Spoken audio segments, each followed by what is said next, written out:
ইনশাআল্লাহ আগামীতে মহিলা বিষয়ক মন্ত্রণালয় এবং জাতীয় মহিলা সংস্থার মাধ্যমে আমরা বিনা পয়সায় প্রশিক্ষণের ব্যবস্থা করব।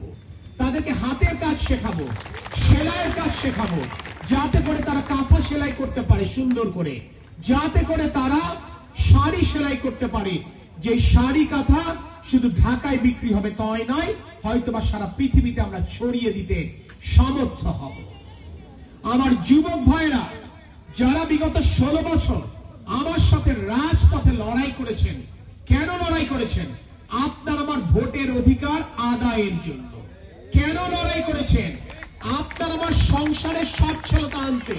যখন চাল ডালের দাম বেড়েছিল, যখন সয়াবিন তেলের দাম বেড়েছিল, যখন পেট্রোল কেরোসিনের দাম বেড়েছিল, যখন বিদ্যুতের দাম দফায় দফায় বেড়েছে, তখন এই যুবক ভাইরাই বারবার রাজপথে নেমে এসেছে।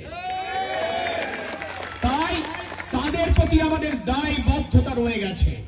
আমরা যদি জনগণের ভোটে বিএনপি সরকার গঠন করতে পারি, ইনশাআল্লাহ আমরা এই যুবক ভাইদের কর্মসংস্থানের জন্য তাদেরকেও কারিগরি প্রশিক্ষণের আওতায় আনব। ব্যবসা শুরু করবার জন্য প্রয়োজনে ব্যাংক থেকে সহজ শর্তে ঋণ দেবার ব্যবস্থা করবে বিএনপির সরকার, যদি জনগণের ভোটে আমরা গঠন করতে পারি। আগামী চ্যালেঞ্জ মোকাবেলায় আমরা তাদেরকে স্কুল থেকে তৈরি করতে চাই, প্রশিক্ষিত করতে চাই।